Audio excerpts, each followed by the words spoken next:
There really is more than corn in Indiana. Summer in Indiana provides lots of wonderful farm fresh produce. Hi, I'm Sasha Weaver, and I'll be your host this evening for an exclusive AFC program, A Taste of Summer. Over the last several weeks, we have visited with several people and discovered how they prepare and preserve some of the awesome produce available during an Indiana summer. So, sit back, get comfy, and prepare to learn many practical tips and wonderful recipes. Our first stop is at Bob and Sharon Daly's house. Sharon is going to show us how to freeze corn so we can enjoy it all year long. Hello, I'm Sharon Daly, and I've attended AFC since 1958. I know I don't look that old, but I've been there a long time. My husband, Bob, and I lived north of Anderson on 1.5 acres for around 40 years, and we had a garden that entire time. Mostly that was Bob doing all the planting. I helped pick things, and we had a lot of different things. He usually always planted corn, not like this corn. What he always planted was called Silver Queen, and it's a white corn. It was all the color of the light corn kernels here. We liked it real well. It was very sweet, and it didn't ripen as quickly. And we froze that for many, many years. So today I'm going to be showing you how I froze corn when we lived on our farm, as our grandson calls it, our farm. Anyway, this is ambrosia sweet corn right here. Okay, some of the things that I have out here that I use when I freeze corn is I'm using the Ball Blue Book. It's an old book. I've had it for many, many years, and the directions for freezing corn are in the back of the book, and that's the method I'm using today. I have a large pan and lid. I usually use the 9x13. I'll use the 9x13 cake pans, a couple of them. I'll use one I have one over here already with some corn ready to go to wash. That has been washed, but then it'll be going in the hot water. Then I'll put some in the cake pan when it's done. And then I have this trusty old brush, which has worked well for cleaning the corn. We always use this. Use tongs for taking it out because it'll be hot. Putting it in so you don't splice yourself. We've used different methods for cutting corn off the cob, but the last number of years we froze, we used an electric knife. So that's what I'll be using today. I have plastic freezer bags ready to go. I've already got them marked. It's obvious this is going to be corn, but just in case, some people may want to freeze in freezer boxes, so then you would need to write on there what it is. Make sure you put the year on it, at least, so you'll know what year you froze it, because we froze a lot of corn. We usually freeze a couple times during the late summer, and maybe 100 years or more than 100 years each time. So use a permanent marker to mark those. I usually have a measuring cup out, and I have a large cutting board, which I have here. So the first thing you will do after you pick the corn is you've got to remove the husks. So we have some that are already done, but I've got 2 left here that I'm going to finish. This is the silk. You want to make sure for it to be ripe, the silks need to be pretty well dried out and dark. So, and I think I may have mentioned that this is an ambrosia corn here, which is a mixed color of white and kind of a cream color. So you'll just pull all the husk off. I have a pull-out wastebasket right here. Remove all the silks you can. And then look for any blemishes on the corn. I'll put it here in the sink. This one I have out because I wanted to show you how I noticed when I was working with this one, there is a blemish on here that I want to cut out. So you can just do that with any knife, but this is a serrated knife that you could use if you don't have an electric knife to use. So I would just kind of go down below the kernels and cut those off.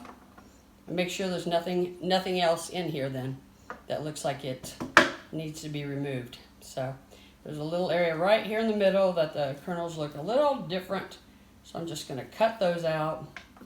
And below it, it looks fine. So don't really know, why that occurred, but sometimes you'll have corn with blemishes in it. You just need to remove them.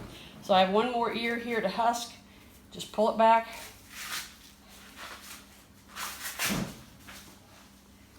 Lucky for me, Bob already husked the rest of them. But when we're doing 100 ears, it's a long day when you're husking them all. This stock pot or pan needs to be about half full of water. And it's hot water. I just run hot water out of the sink and put in here. And then put the lid on. I'll turn my burner on high. So it has to be boiling. So we're just going to heat that up while we finish washing the corn. So this is my little brush I use. I usually wash it under just some cool water. And I scrub it all over. Although the silks on this corn seem to come off pretty easily, sometimes they don't. Just depends on the variety. Okay, I put the water on to boil in the stock pot. And I'm going to be using the tongs to remove the corn, I'm going to be putting the corn in first. Don't want to remove it yet, got to put it in first. And what I'm going to be doing is blanching the corn. So the water you can see all the steam coming up. It is boiling.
Okay, the corn's drained. I'm just going to put it back in this pan so I can move it over toward the cutting board. And what we're doing is regular freezer corn, not, you can also do cream corn. And I've never done cream corn, but the only difference is you would take a knife, and I don't know, maybe a dinner knife or maybe a serrated, some kind of a sharp knife. And after you cut all the corn off, you would scrape the creaminess off onto your cutting board or whatever you're using to cut it on. That's the only difference in it. You would still package it the same. So, as I said, I use an electric knife to do this. And my knife board's not real long, and hopefully I won't cut my finger off doing this today, because this will be a whole different episode if I do.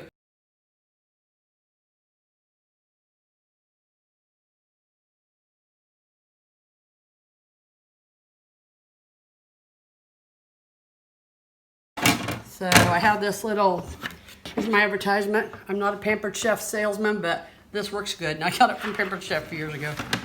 Anytime you need to pick up, anything or scrape anything and stuff. So I'll set my cutting board aside, this aside. There's other corn here. Usually I end up with corn all over me, all over the cabinet, the floor. There's a lot. When you're all finished freezing it, you've got a lot. So to break up all these little pieces, I just use my hands. And I've had my hands in water enough. I know they're clean, so I break them all up so that I can get ready to bag it. Okay. Doesn't look like very much, but that's enough for a meal for us. If we ever have it when we're having company over or family over, because our little grandson loves corn, I would just get out more bags. So that looks like not much in there, but I would flatten it out, get all the air out, make sure it is sealed well, and then I take it and I flatten it like this, so that when it goes in the freezer, it won't take up much space.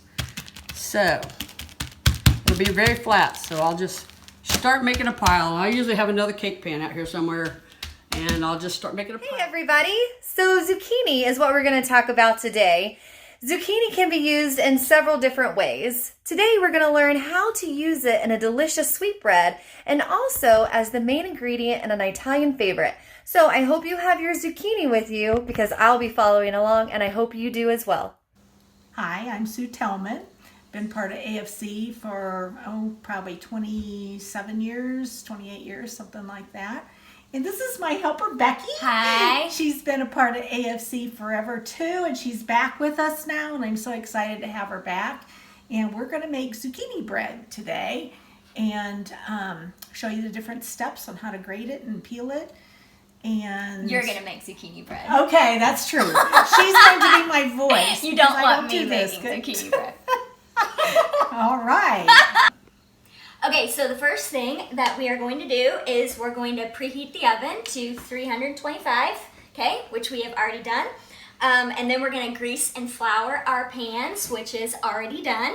Okay, so we've done that. The next thing we're going to do is we're going to peel the zucchini. Okay, so you're going to peel this zucchini just like you would a cucumber.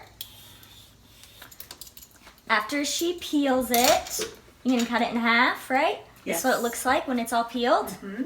Good. Okay, and now you are taking out the seeds. You're scooping out the seeds. Yes, ma'am. Okay. Looks good. Okay. After we do this, we're going to grate it. We are using a food processor, but you could also use a grater if you have that. Okay, so we have the zucchini here, and this needs to dry out. So see how she's pressing the water out of the zucchini there? It doesn't have to be totally dry, just some of the moisture out. And then what we're going to do is we're going to let that sit. In the meantime, we're going to drain our crushed pineapple. And while they're draining, we're going to mix our dry ingredients together. Yes. Okay, so we've just beaten our eggs. They're nice and fluffy, and we are mixing our dry ingredients together. Your sugar, vanilla, oil, flour, baking soda, cinnamon, and salt, right? Yes. Okay. So I'm gonna do Let me that. add my vanilla here. And the zucchini is setting during this time, right? Yes, drying out a little Drying bit out. so your loaf won't be soggy. Ooh, soggy loaf. Yeah, It's not soggy good. loaf We don't wouldn't want be soggy good. loaf. No. Okay, No soggy loaf. good. Okay. Here. All right, now I'm going to beat this together and then we'll add some more ingredients in a minute. So now we're gonna add our zucchini, pineapple, our nuts, and our raisins to the ingredients that we just mixed. Okay, and I'm excited about this bread, aren't you? Oh yes, we're going to get to taste it. after Yes, we're we all are. done. And this is summertime in Indiana, Yes. so this is a really great thing to bake. Yeah, good time for fresh vegetables. Yep. All right, I'm going to mix this now. Okay.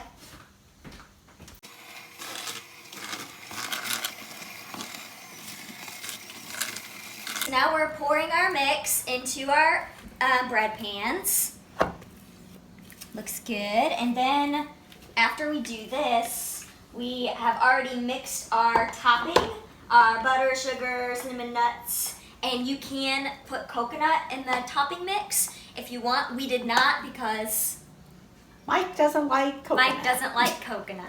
So I probably don't even have any. we will be going coconut less Yes. today, but if you like coconut, you can add it to the topping that we're going to put on this before we bake it. Yes. Right? Okay. Yes. And you can also, if you have nut allergies, you can leave the nuts out if you need to. Okay.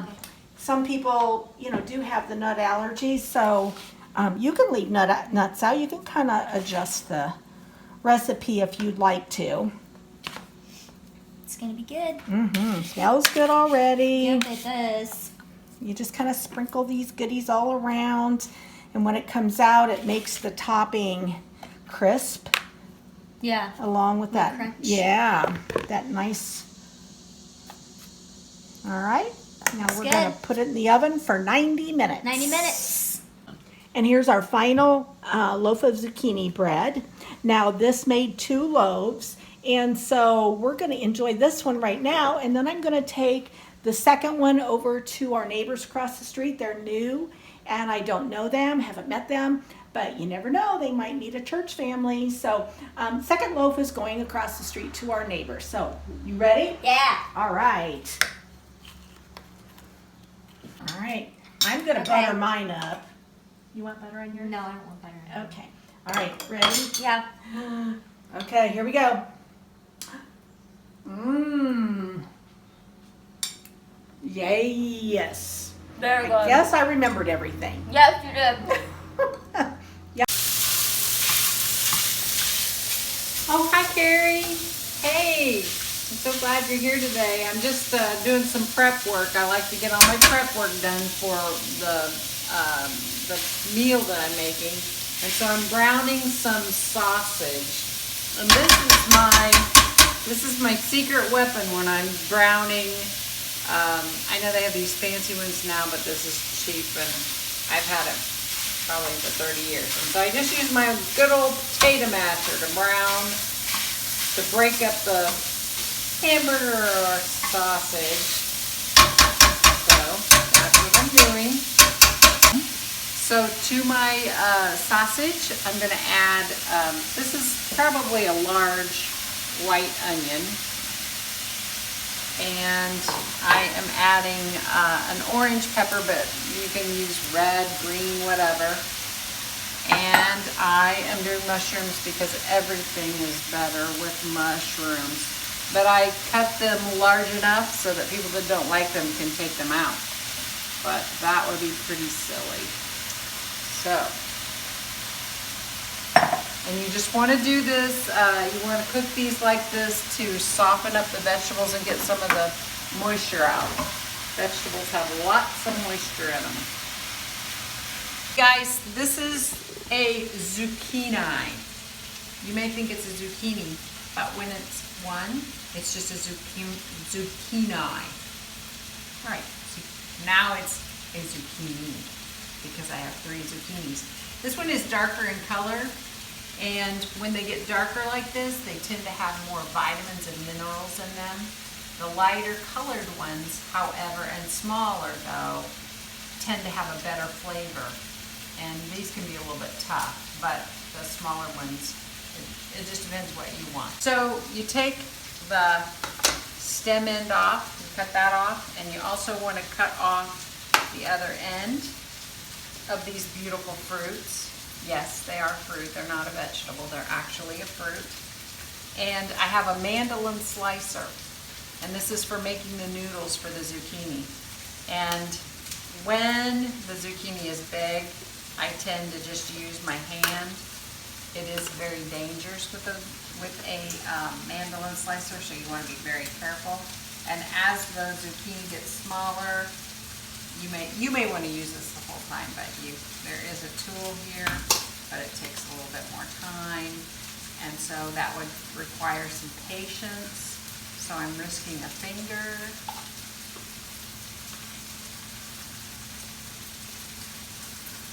But that's how you do it.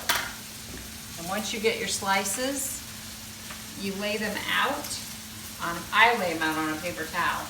And these over here I did a few minutes ago, and Carrie, if you can come in on this, you can see the water starting to bead up, and that's from the salt. I salted these pieces of zucchini, or zucchini, and the water, because you want to get some of that water out. If I have made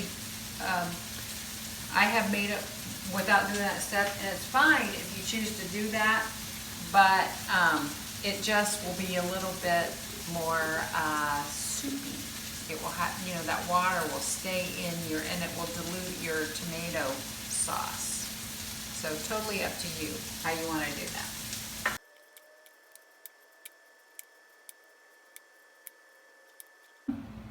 Okay, Carrie, come on in, and because I want everybody to see can you see that moisture that's on there? That's coming out of the zucchini, and we want that to happen before we put it in our baking dish. But there's a lot of salt on top of this, and I don't want that salt in there. So what I'm gonna do is wipe this off. And you may be thinking to yourself, wow, that's a lot of work. And you could look at it that way, but I make it without salting it and taking the moisture out too. when that happens, I tend to like the lasagna better after it's rewarmed. So maybe I should just make it and then just not eat it the first time and refrigerate and rewarm it. But anyway. Okay guys, so now we're ready to build our lasagna because we've done all the prep work. We've got the meat and the vegetable mixture here. I want to show you guys, I go to Aldi, I'm an Aldi nerd. I buy my cheese there because it's so much cheaper. I buy my sauce there a lot of times because this jar of sauce was only $2.89, and I love their Parmesan cheese as well. You can't beat Aldi cheese. So, all right, so you take some sauce, just like building the lasagna, and you, this is the fun part because you get to play with your food, and then you can wipe your zucchini off again if you like, because look, that is really pouring out of there, but to save time, and I don't really mind it, you just make a layer of your zucchini noodles or your lasagna. Now they're lasagna noodles. And then, whoa, I take and I showed Carrie, we didn't put it on the video, but I put red pepper flakes in my meat because this is Bob Evans sausage that I bought at Aldi's, and it's $2.89 for the roll of sausage, but it's not spicy enough for us, so I add the red pepper flakes. So there's my, and then I put cheese.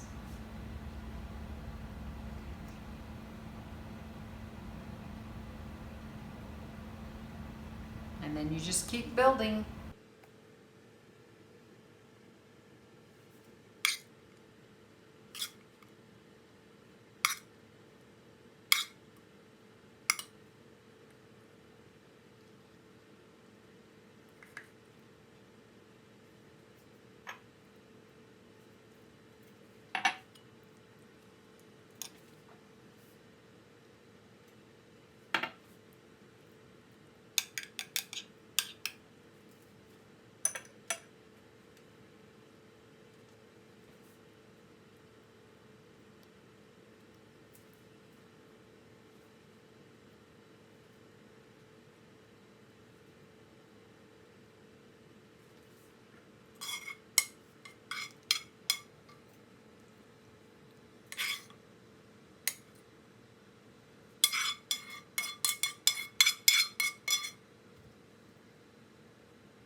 Okay guys, so we built the lasagna and I'm going to top it with cheese.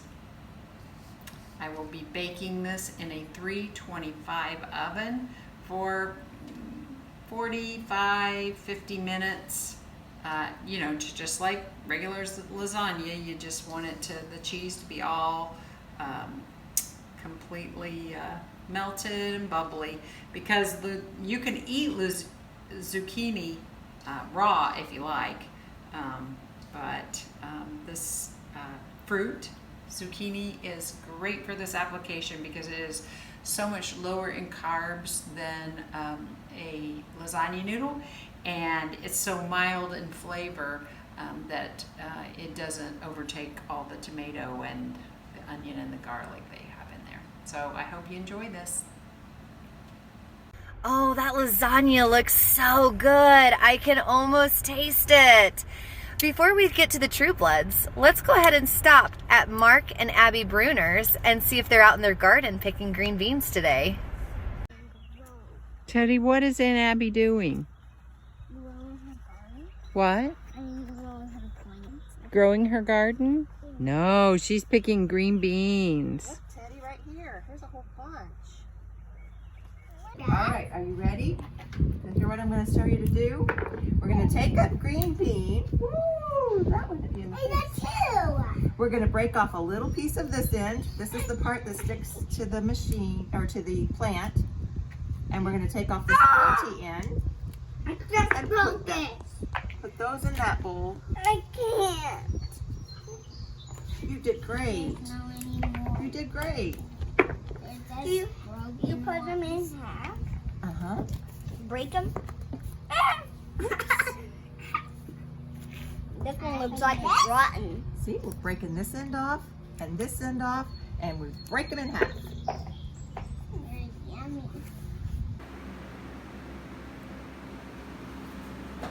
Welcome to our kitchen. I'm Mary Ellen, and we are going to make fresh green beans today. We're going to use a recipe that an old friend taught me a long time ago. She made the most awesome green beans ever, and I couldn't figure out what she was doing that was so unique to her green beans. But finally one day she let me in on the secret, so I'll let you in on the secret in a little bit. So first, the things that we're going to need. Well, green beans is one thing, so we'll start with that. We'll need a medium onion, need a pound of bacon, and some dry onion soup mix here. We'll use that. And if you really want to make your life easier with this, get you some of these things. They're slow cooker liners. It makes cleanup easy peasy. So first thing that we're going to do is wash our green beans, because they come either from the garden or wherever you get your green beans from. And I have them in a little colander thing. We'll just take them over to the sink. So we just wash, make sure those beans are nice and clean. Flip them over a couple times, make sure all that dirt and stuff comes off. Okay, so after the green beans have had their shower, we're going to snap these.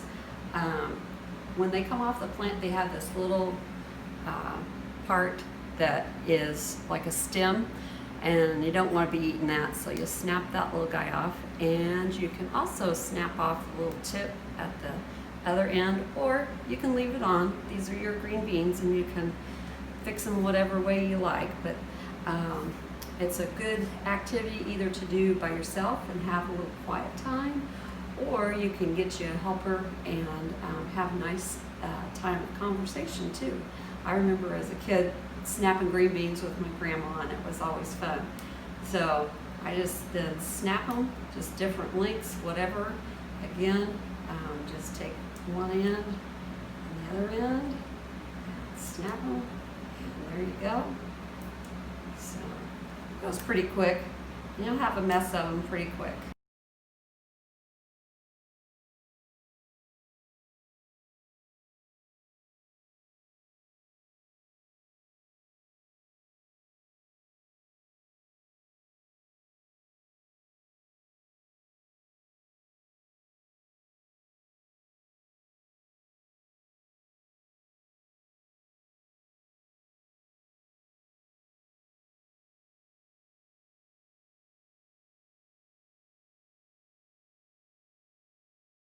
And you end up with a bowl of onions like that. You can just set those to the side.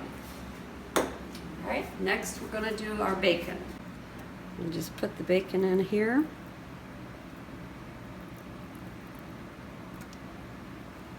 And let it cook. You end up your ½ pound of bacon, little strips here, and you just take it and chop it whatever way you like to crumble your bacon or chop it. Okay, I'll let you in on the secret now. You have those bacon drippings from when you cook the bacon, and now we're going to put our green beans a little bit at a time into that and let them cook. Okay, so just make a whatever will fit in your pan.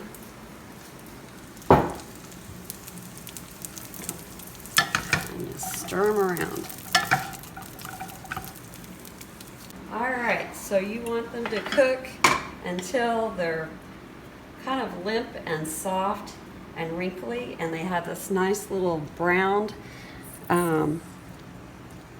portions on there. We got our green beans all browned up there, so we're gonna put it in the crock pot now. And in they go. Alrighty. Let them be in there. And now we're gonna put in the onions. So you can add onion to your heart's content. If you love onion, the more the better. If you're not so much hot so on the onion, you can add less. Okay, just gonna mix those around a bit. All right, then we're going to take the dried onion soup mix and I have a couple cups of water here. I'm just gonna put that in there and stir it around a little bit so that it gets nice and dissolved there.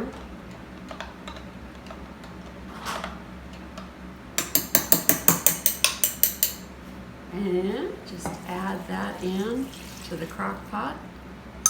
All right, we've got everything in there, so we just put the lid on and turn it on high and let it cook for 4 to 5 hours. Okay, we're about an hour out from supper or serving these things, so I'm gonna add in the bacon here and mix that around just a little bit. And at this point, I kind of turn it on low and just let everything sit in its own juice and do its thing. Okay, it's almost dinner time here, so time to dip up the beans. And I use a slotted spoon and just stir them up. There you go. And you can salt and pepper to your own desire here. Would you like some, Carrie? So thanks for being with us today, making fresh green beans and enjoying the bounty that the Lord has blessed us with this time of year in Indiana. Green beans are really, really good this time of year. Green beans? I'll show you how to make green beans. You take one of these, and you take one of these, and you open this, and you put it in here. That's how you make green beans. Thank you, Mary Ellen, for teaching us another way to do green beans. This is such a great way to start them on a very busy cooking day. I sure hope that you enjoy sauerkraut as much as I do, because today we are in for a very special treat. We are going to Perry and Christy Luna's house so we can watch Perry make his famous sauerkraut. Hi, I'm Perry Luna. I'm here today to show you how to take something from your garden, cabbage, and make it into something delicious. We're going to show you how to make sauerkraut, kind of from the start to the finish. And so first you have to peel off the outer layers of the cabbage because that's usually dirty, and get down to clean cabbage. And then I quarter the pieces and take those pieces and run them through my mandolin to shred the cabbage.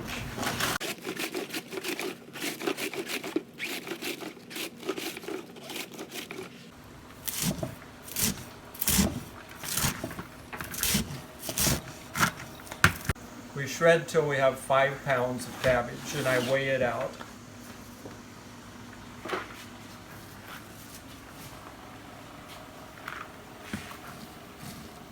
Want me to add salt here? Yes.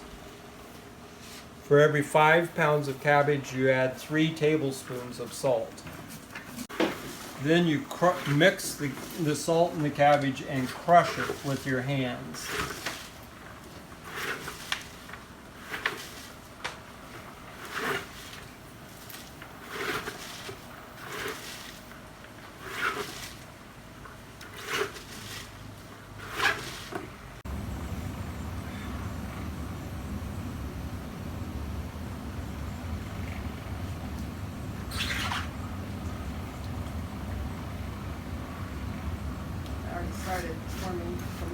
mention of it. The juice is already starting to form.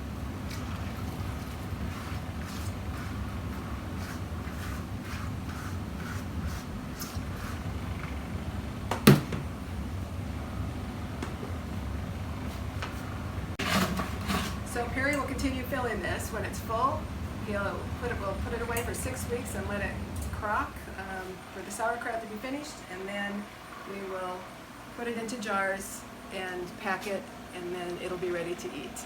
So it's good stuff. Indiana tomatoes are absolutely amazing when you can get them in season. My personal favorite are the cherry tomatoes right off of the vine. Next up is going to be Rudy and Teresa Lee teaching us what they like to make with their homegrown tomatoes. Good morning. Good morning. My name is Teresa Lee. My name's Rudy Lee, and we want to welcome you to our home. And this morning we're going to make some tomato juice, and we'll go through that step by step. We have already gotten 4 quarts finished up last night to show you the end product, and so we've got it about halfway through the process right now, and we'll take you on through it, and hopefully you'll learn something about making tomato juice today. These are quart jars, and they've already been washed, and we have to sterilize them, and we just put this in boiling water for 10 minutes with the rings and the seals. Lids. I just put 2 jars in to be sterilized, and the rings and the lids, and it'll take about 10 minutes. Previously we have cut up the tomatoes. Again, we're making juice out of these, and these are canning tomatoes. We bought those at a farm south of here, and these are different from Big Boys and Pink Ladies and all those other designer tomatoes out there. These are just regular old canning tomatoes. Usually they use a plant, tomato plant, Rutgers, and I found those to be the good tomatoes over the years to can, make juice and stewed tomatoes. And so this is what they look like before I put them in the pot to cook them down. And then once that got them in there, excuse me, we cook them down. It takes about an hour, and you want to be sure that you stir the pot often, because the worst thing that you would want to happen would be to burn the juice. And so you want to stir it often, and this is about the consistency of the tomatoes we need to start using. They call this a food mill. Back when I was growing up, they called them Mater mills. So, but this is actually on the box it says a food mill. So some people call them colanders. But anyway, we're going to do that at this time, and get my pots all here together.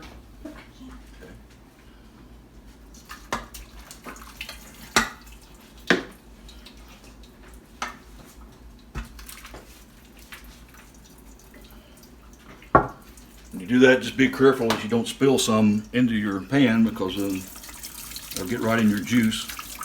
Just take this and go around and then back around. What it's doing is mashing the cooked tomatoes, and what you'll end up with is just the skins.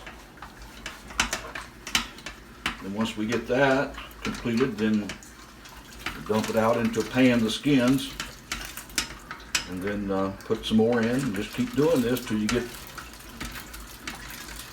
all of them run through the food mill.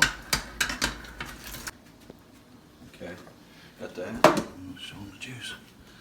There we go.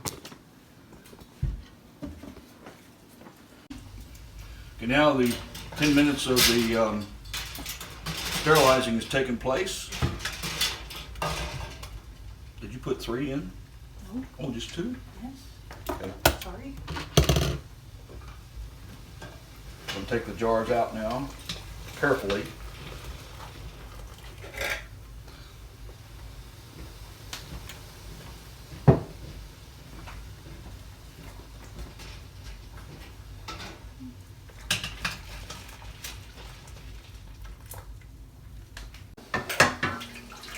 Here we sterilized jars. Now I'm going to put the juice in there.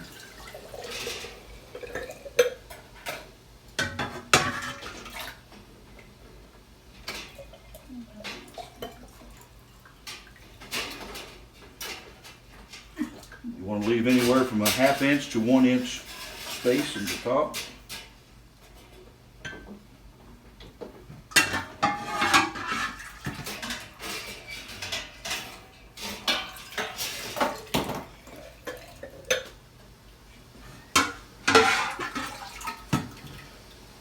Need another jar, babe.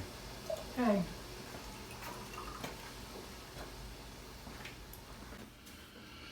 Okay, now I'm ready for salt. This is optional. Recipe suggests 1 teaspoon in a quart, and this is the way we like ours. You could vary that if you want, or do without salt if you so choose. And then once we have the salt in, we don't shake it up or anything, it's not necessary. We put the lids on and put the rings on. You want to hand tighten those good.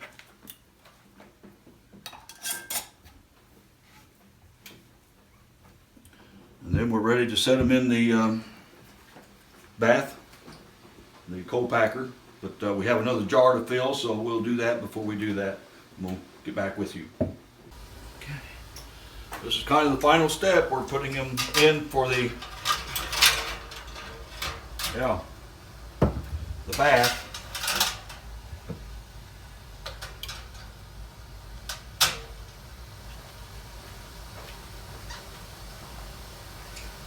They will be in the hot bath for 40 minutes. And then we'll remove them and set them to the side. Add some more water. Okay, we put them in the bath. I've added some water. What we have to do is have 1 inch of water above the jars so that the bath will do what it's supposed to, sterilizing and preparing them to seal. Oh, you already marked them. All right, way to go.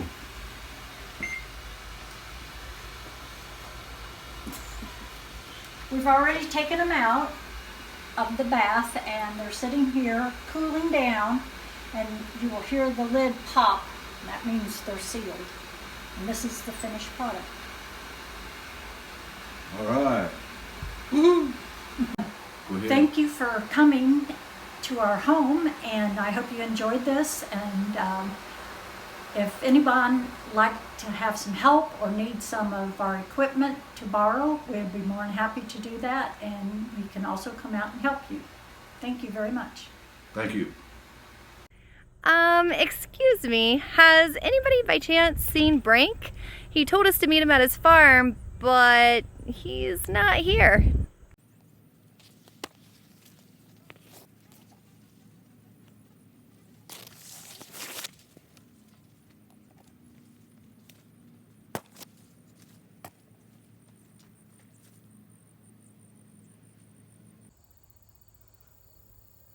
I'm trying to find Brink. Has anybody seen him?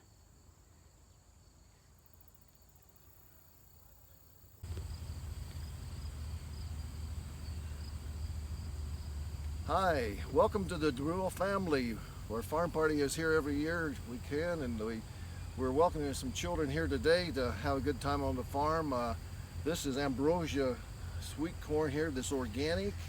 We have other corn around in the whole area here, and gourds and lots of pumpkins and things like that. And we plan on having a good time with the kids and playing. They're going to play some games and things, and that's it. Hi, we're going to show you how to pick corn. It's pretty easily done. I think most everybody's done it, but not everybody, because a lot of times you just get the corn in the grocery store. But here is a big ear of corn I'm going to get right now and show you how you snap it up and around. And anyway, this is ambrosia and looks nice this way, but when you open it up, you'll see it's a pretty beautiful ear of corn, I think. And there it is. And what we are going to do today with the kids here from church is we're going to go out where we're going to have a fire and leave the shuck on and put some corn in the water so that it'll soak for at least 20 minutes or more. Then we're going to put it on the burning fire so the corn will be on a grill, and that's a real tasty way to have it. But this is a nice ear, getting a little bit old, but we got all kinds, and we've been busy with it for 3 or 4 weeks now with all the corn that we've been selling and finding and taking care of and weeding. A lot of work in getting the weeds out, and but it's worth it, and it's organic, like I say, with no chemicals. So we have the Jones boys here. They're getting ready to show us how to pick some corn. He's already got one, and hold on and get the other one. Now you do the same thing and hold it up for Carrie. Now then whip it off there. Oh, that's a good ear on the right here, better than the one I got. See what you got. You ever see such a pretty ear of corn? That's also ambrosia. No chemicals, don't kill you over the years. But yeah, you got yours. Just pull it back and hold it up, and so she can see it, both of you, with it beside your heads. Yeah, hold it up again. Just hold it. It's good. Just hold it up. It's good. Yeah, look at that. Those are beautiful ears of corn. You want some? It's just not the one I was using. Yeah, you gotta get that, Carrie. Whoa! Starting to warm up now. There we go. All right, we're going to soak the corn in water now, because if we don't, it will burn up on the grill, and the grill is burning really nice right now. So, and then of course, this is part of our history. I hope this is over in a few months, but probably not. But anyway, here they go. They got to go underwater, and got to get more to hold them down. So, and that has to set at least 20 minutes. It'll be setting a lot more than that because it's taking longer on our fire. I mean, theoretically, it steams what it does. The water that's in there steams it. It steams corn.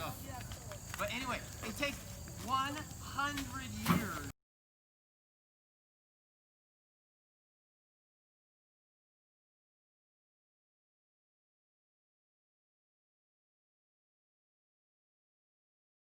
So, quick confession to make, guys.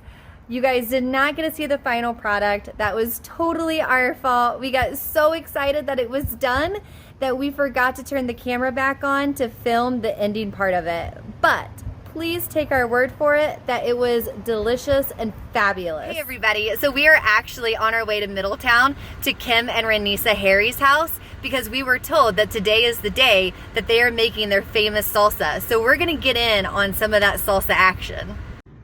Okay, we have done our picking and we're back in the kitchen again, ready to wash our vegetables. I have already started washing some of them and cutting up my tomatoes. But first I want to say thank you to Kim for being our videographer today. I'm very thankful for him, and just wanted you to know that this isn't being done by Carrie like we had planned. Sorry about that. But I've already set out a lot of my vegetables because I like everything to be at room temperature. I know some people actually roast their vegetables, their tomatoes and peppers and everything before they do their salsa. I don't, I just like for them to be at room temperature. So we're going to wash our tomatoes and start doing some cutting.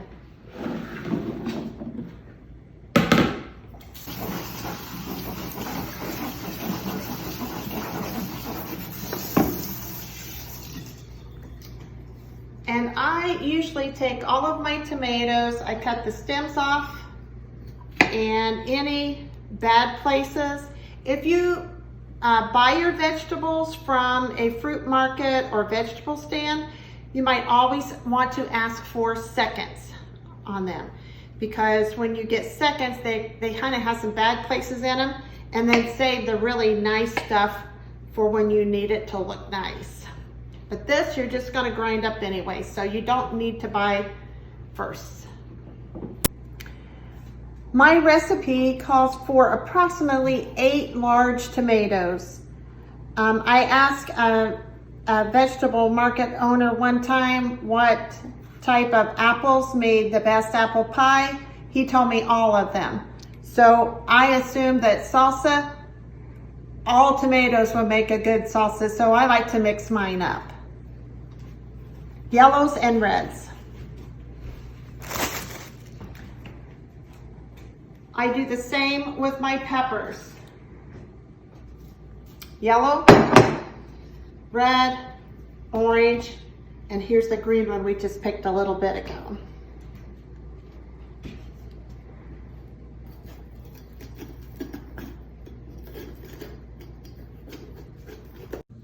Okay, my recipe calls for about 2 peppers, and I just take all of my colored peppers and just kind of take bits and pieces from each pepper, each colored pepper, and all of my measurements are approximate.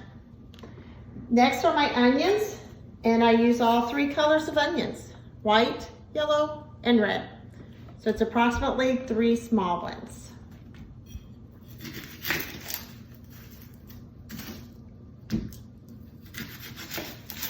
You can cut. Okay, I am crying right now because I have chopped up these onions. So we have our tomatoes ready, we have our peppers ready, and we have our onions ready. Next, if you want to use fresh jalapenos, it's approximately 2, but those are always to taste. I like to use the jar ones that are already diced up. I'm not a big fan of jalapenos, but my family is. So that's what I use for my jalapenos. Next, I really like cilantro. So I have already washed my cilantro. The way I pick out my cilantro is I like to smell it. But it was very hard to smell it with a mask on. And this is just the way I do mine. I take it all off the stems. But usually cilantro is very fragrant. People either like cilantro or they don't like cilantro. Okay, I use a food processor to chop my salsa up. I use 1 teaspoon of minced garlic. I use 1 teaspoon of salt and 1 teaspoon of accent. I put a spoon of the chopped jalapenos in here.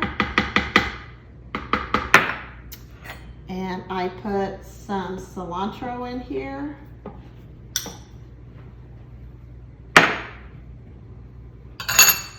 And then I put in some tomatoes.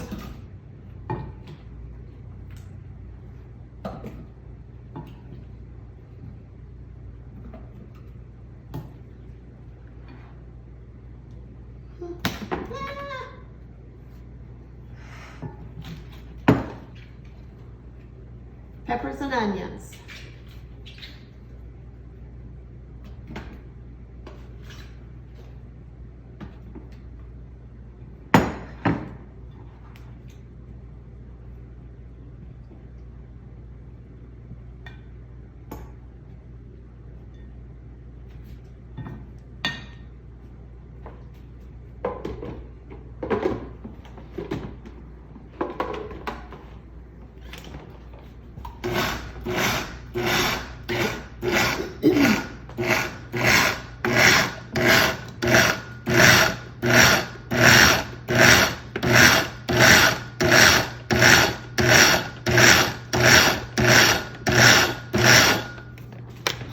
We like ours kind of coarse, so I don't get it real liquidy. I guess if that's even a word.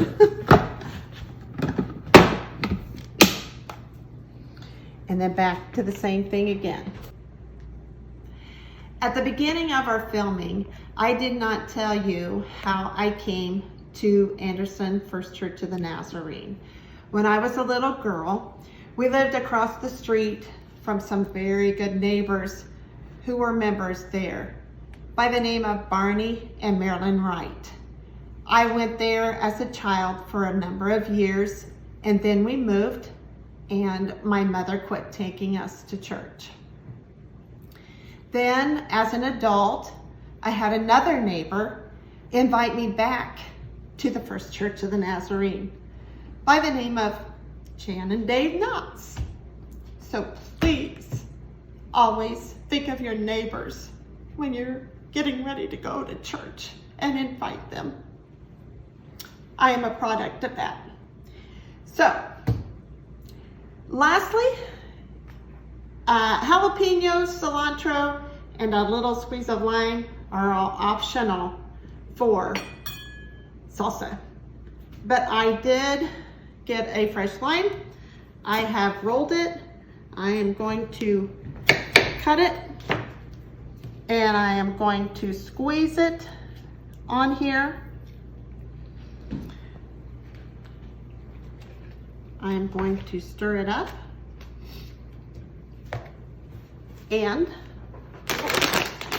if you don't use lime, you can use lime chips. If you like the taste of lime. If not, since we have lime today, we are going to use some regular tortilla chips.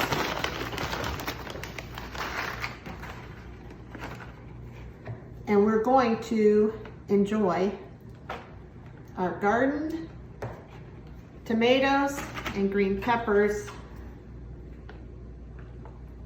chopped up as salsa. It smells good.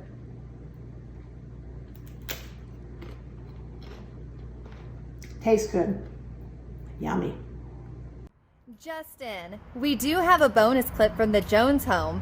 Did someone say smoothies? Blueberries, peaches, and strawberries are plentiful in Indiana thanks to our neighbors up north. Freeze them and enjoy them all year long. This is a bonus segment of the Taste of Summer virtual cooking event. You have already seen the best of Indiana's summer vegetables.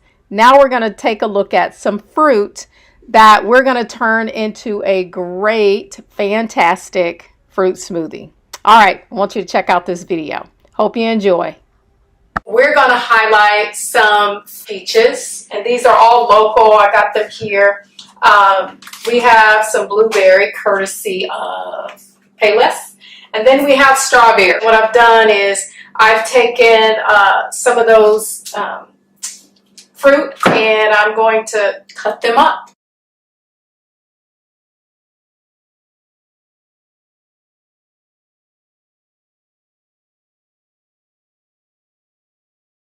I'm going to freeze these fruit.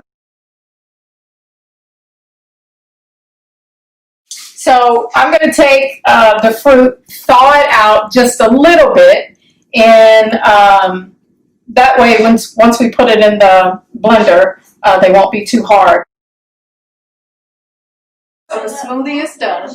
We've already blended it up, so now I'm going to pour and have our taste testers. Okay, so we have gone from fresh fruit to frozen fruit to this fantastic smoothie.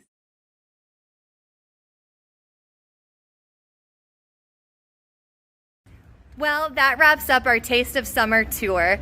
We hope that you enjoyed yourself as much as we did filming this. Please leave us some feedback at office@afc.email. And also, please feel free to let us know how your recipes turned out. We'd love to hear.